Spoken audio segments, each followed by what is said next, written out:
Mary Elizabeth Jenkins was born in 1823 in Waterloo, Maryland. At just the age of 16, she married John Surratt. The couple built a small tavern and post office. This area became known as Surrattsville. There, they raised 3 kids: Isaac, Anna,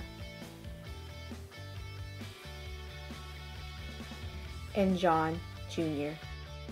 John Sr. was an extreme alcoholic, and he passed away in 1864 due to poor health. After his death, Mary left Surrattsville and moved to a house she owned in Washington, D.C. The tavern in Surrattsville she rented to John Lloyd, a man who was later involved in the conspiracy to kill Lincoln. Tavern that you see. Now, this tavern was built in 1852 by John Surratt and his wife Mary. Here's a close-up of Mary Surratt.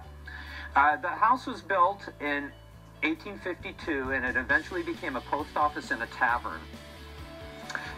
During the Civil War, it's going to become also a Confederate safe house, which means Confederate agents were safe visiting here. She will eventually lease her tavern to a man named John Lloyd for $500 a year. And when Booth and Harold arrive here at midnight on April 15th, it's going to be John Lloyd who's going to be here at the tavern.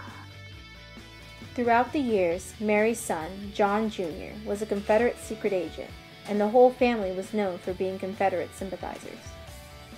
John's acquaintances, who were also Mary's boarders, consisted of many of the key conspirators, such as John Wilkes Booth, George Azardot, David Harold, and Lewis Payne.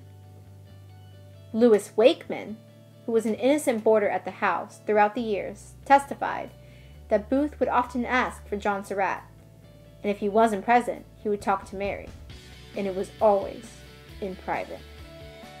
April 14th, the day of the assassination, Mary had Wakeman rent a buggy for a 2-hour ride to Surrattsville. She had, quote, a package done up in paper about 6 inches in diameter, unquote. This was testified by Wakeman during trials. When they arrived, Mary went and privately talked to Booth for about 2 hours, and then she and Wakeman left for home. Later in the evening, Booth visited Mary's home one last time before assassinating Lincoln. That same night, Lewis Payne sets out to murder Senator Seward and severely injures him, but does not kill him.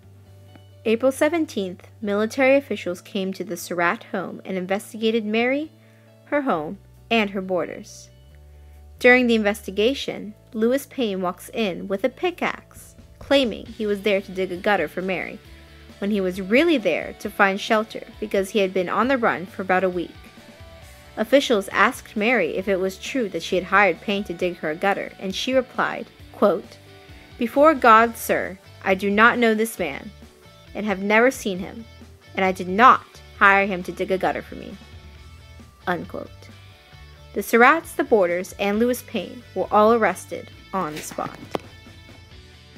Mary's trial was slow at first, but was quick to end, due to all the damaging evidence brought by the prosecutors. Arguably, the most damaging evidence was brought by John Lloyd, the man Mary rented the Surrattsville house to. Here is John Lloyd's testimony. Quote, on the 14th of April, when I got home, I found Mrs. Surratt there. She told me to have those shooting irons ready, that there would be some parties who would call for them. Just about midnight on Friday, Harold came into the house and said, Lloyd, for God's sake, make haste and get those things. Just as they were about leaving, Booth said, I will tell you some news if you want to hear it. I am pretty certain that we have assassinated the President and Secretary Seward, unquote. Wakeman and other boarders also testified with damaging evidence, making Mary seem unarguably guilty. Mary's lawyers were also weak and unprepared for the overwhelming evidence. On June 30th, the military commission reaches its verdict. David Harold, who helped Booth escape the theater, received a death sentence. Lewis Payne, who tried to murder Senator Seward, received a death sentence. George Azardot, who was supposed to murder the vice president but did not, received a death sentence. And lastly, Mary Surratt, who, quote, kept the nest, who hatched the egg, unquote, received a death sentence. On July 17, 1865, all 4 conspirators were hanged.